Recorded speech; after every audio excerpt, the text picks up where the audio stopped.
Mango வச்சு ஒரு ice cream தான் செய்கிறேன். வாங்க எப்படி செய்யலான்னு பார்க்கலாம். இதுக்கு ஒரு பழுத்த மாம்பழம் எடுத்துக்கோங்க, இல்லை 2 கூட எடுத்துக்கலாம். சைஸ் வந்து குட்டியாக இருந்தால். அதுக்கப்புறம் வந்து காஸ்டர்ட் பவுடர் எடுத்துருக்கேன். நீங்கள் வந்து கார்ன்ஃப்ளவர் மாவு கூட எடுத்துக்கலாம், அப்படி இல்லைனா க்ரீம் இருந்தால் கூட எடுத்துக்கலாம்.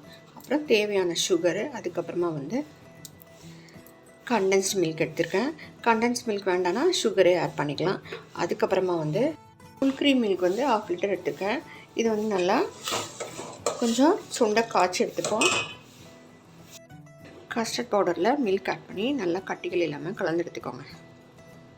இதை வந்து இது மில்கில் ஆட் பண்ணிடலாம். அப்போ தான் வந்து க்ரீமியாக வரும். இதை வந்து நல்லா கலந்து எடுத்துக்கோங்க, அடி பிடிக்காமல். பாருங்கள், இப்போவே நல்லா க்ரீமியாக தான் இருக்குது. இதில் சுகர் ஆட் பண்ணிக்கலாம். 1/2 கப்பு தான் நான் வந்து ஆட் பண்ணுறேன். கார்ன்ஃப்ளவர் எடுத்திங்கன்னா நீங்கள் வந்து வெனிலா எசன்ஸ் ஆட் பண்ணிக்கோங்க. இது வந்து வெனிலா கஸ்டர்ட் பவுடர் தான், அதனால் ஆட் பண்ண வேண்டாம். அது பாருங்கள், இந்த மாம்பழத்தை கட் பண்ணி எடுத்துக்கலாம். இப்போ மேங்கோவை நம்ம வந்து மிக்சியில் போட்டு நல்லா அடித்து எடுத்துக்கலாம். இது கொஞ்சம் ஆறின பிறகு இதோடு சேர்த்து நம்ம அடித்து எடுத்துக்கலாம். பீட் இருந்தாலும் நீங்கள் அதிலே அடித்து எடுத்துக்கலாம். மாம்பழத்தை நல்லா அடித்து எடுத்தாச்சு. இப்போ வந்து இது வந்து ஆறி போயிடுச்சு. இப்போ இதிலே வந்து கலந்து இந்த கஸ்டர்ட் மில்க்கையும் சேர்த்து நல்லா அடித்து எடுத்துக்கலாம். கொஞ்சம் கொஞ்சமாக கூட நீங்கள் அடித்து எடுத்துக்கலாம். பீட் இருந்தாலும் பீட் பண்ணி எடுத்துக்கலாம். இதிலே வந்து ஒரு 2 ஸ்பூன் அளவுக்கு நான் வந்து கண்டென்ஸ் மில்க் சேர்த்துருக்கேன். நீங்கள் இன்னும் கூட வேணும்னா சேர்த்துக்கலாம்.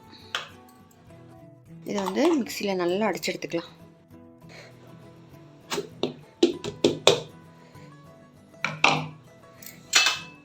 பாருங்கள் ஃப்ரெண்ட்ஸ், அப்படியே எவ்வளோ க்ரீமியாக இருக்குது பாருங்கள். க்ரீம் போடாமையே பாருங்கள் எப்படி இருக்குது. இதை வந்து நம்ம வந்து ஒரு கண்டெய்னரில் ஊற்றி வச்சிடலாம். நீங்கள் வந்து நட்ஸ் வேணுன்னா கூட போட்டுக்கோங்க.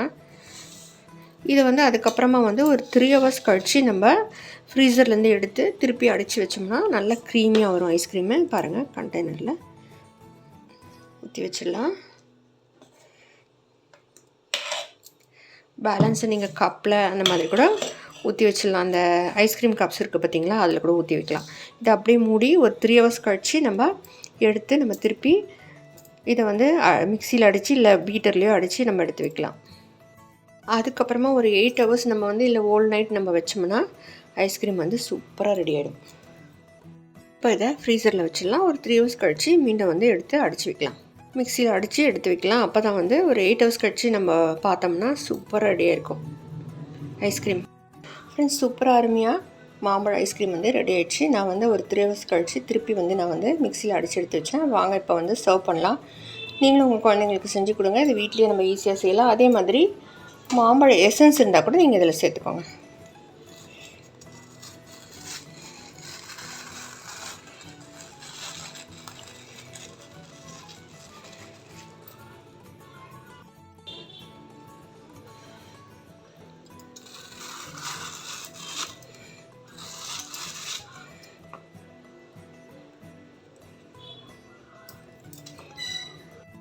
மாம்பழ ஐஸ்கிரீம் சூப்பராக அருமையாக ரெடி ஆகிடுச்சு. நீங்களும் வந்து ட்ரை பண்ணி பாருங்கள். அப்படி லைக் பண்ணுங்கள், சப்ஸ்கிரைப் பண்ணுங்கள் ஃப்ரெண்ட்ஸ். தேங்க்யூ.